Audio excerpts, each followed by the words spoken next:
दोस्तों, अभी हम क्लास 10th के चैप्टर फर्स्ट जैव प्रक्रम पढ़ रहे थे।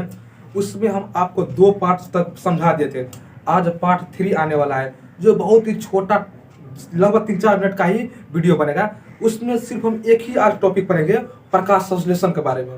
आज हम एक बहुत ही छोटा टॉपिक पढ़ेंगे प्रकाश संश्लेषण के बारे में, जो हर एक एग्जाम में, जो क्लास 10th के एग्जाम में कई बार पूछा गया है।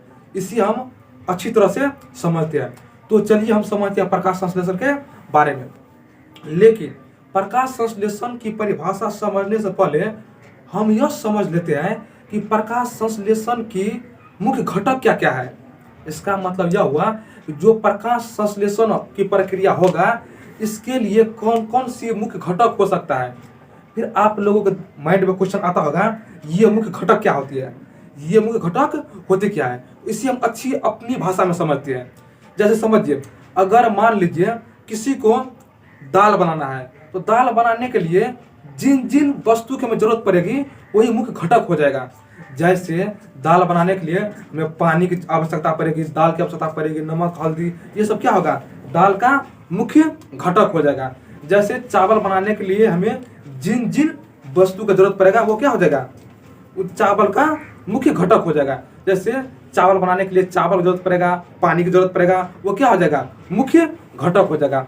उसी प्रकार प्रकाश संश्लेषण की प्रक्रिया होने के लिए जिन जिन घटकों की आवश्यकता पड़ेगी, मतलब जिन जिन वस्तु की हमें आवश्यकता होगी, वो क्या हो जाएगा, प्रकाश संश्लेषण की घटक हो जाएगा। तो चलिए इधर समझते हैं प्रकाश संश्लेषण की कौन कौन से घटक होती है, अर्थात प्रकाश संश्लेषण की प्रक्रिया होने के लिए किन किन वस्तु की हमें आवश्यकता पड़ेगी। तो यहाँ लिखा गया है, प्रकाश संश्लेषण प्रक्रिया के लिए आवश्यक घटक है। क्या क्या है, 1 नंबर में क्लोरोफिल। क्लोरोफिल तो हमें अति आवश्यक है। ये क्लोरोफिल क्या होता है, जो पत्ता में, पेड़ के पत्तों में पाया जाता है, ये क्लोरोफिल का होना अति आवश्यक है। दूसरा पॉइंट में कार्बन डाइऑक्साइड, दूसरा पॉइंट है कार्बन डाइऑक्साइड, ये कार्बन डाइऑक्साइड का होना भी आवश्यक है।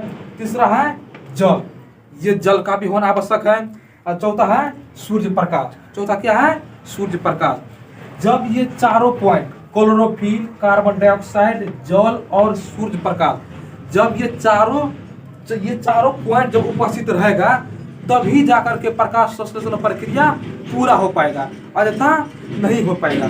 जैसे लिट्टी बनाने के लिए किन किन वस्तु की आवश्यकता पड़ती है, तो मैदा का पड़ती है, सतुआ का पड़ती है, ये क्या हो जाएगा, लिट्टी का मुख्य घटक हो जाएगा। उसी प्रकार प्रकाश संश्लेषण के लिए जिन जिन तत्वों की आवश्यकता पड़ती है, वो क्या हो जाएगा, प्रकाश संश्लेषण के मुख्य घटक हो जाएगा।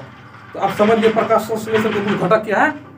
अब हम प्रकाश संश्लेषण की परिभाषा समझते हैं। ये अब हम प्रकाश संश्लेषण की परिभाषा पर आते हैं। तो पहले यहाँ बोर्ड पर हम लिखे हुए हैं, पहले समझ आते हैं, फिर अपनी भाषा में समझेंगे। यहाँ लिखा क्या है, पौधे में जिस विधि द्वारा भोजन का निर्माण होता है उसे प्रकाश संश्लेषण कहते हैं। इसका मतलब यह हुआ, पौधे अपना भोजन जिस विधि द्वारा बनाता है, उसी विधि का नाम क्या है, प्रकाश संश्लेषण। प्रकाश संश्लेषण एक विधि है, उस विधि के द्वारा पौधा अपना भोजन बनाते हैं।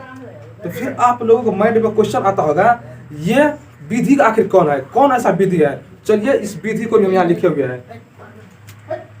इस विधि में पौधे की पत्तियों में उपस्थित क्लोरोफिल सूर्य के प्रकाश, जल, कार्बन डाइऑक्साइड की सहायता से ग्लूकोज के रूप में भोजन तैयार करता है। ग्लूकोज के रूप में भोजन तैयार करता है। इसका मतलब यह हुआ, पौधे जो होता है वो अपनी जड़ों से जल को ग्रहण करता है। आप यहाँ फिगर में अच्छी तरह से देखते हुएगा, यहाँ जो आपका फिगर है, उस फिगर में आपको पता चलता होगा कि पौधे अपने जड़ों से जल को ग्रहण करता है। पौधे अपना जड़ों से क्या ग्रहण करता है, जल को ग्रहण करता है, और वातावरण से CO2 ग्रहण करता है। वातावरण से क्या ग्रहण करता है, CO2। पौधे अपना जड़ों से जल ग्रहण करता है और वातावरण से ग्रहण करता है CO2। और इन दोनों को मिला के, और इसमें सूर्य की प्रकाश भी रहता है, और क्लोरोफिल के माध्यम से पौधे अपने जड़ों से क्या ग्रहण कर रहा है, जल, और वातावरण से ग्रहण करता है CO2। जो हम लोग हवा को, वायु को छोड़ती है CO2, उसी को पेड़ पौधा ग्रहण करता है। तो जल से ग्रहण करता है जल, और वह CO2 को ग्रहण करता है।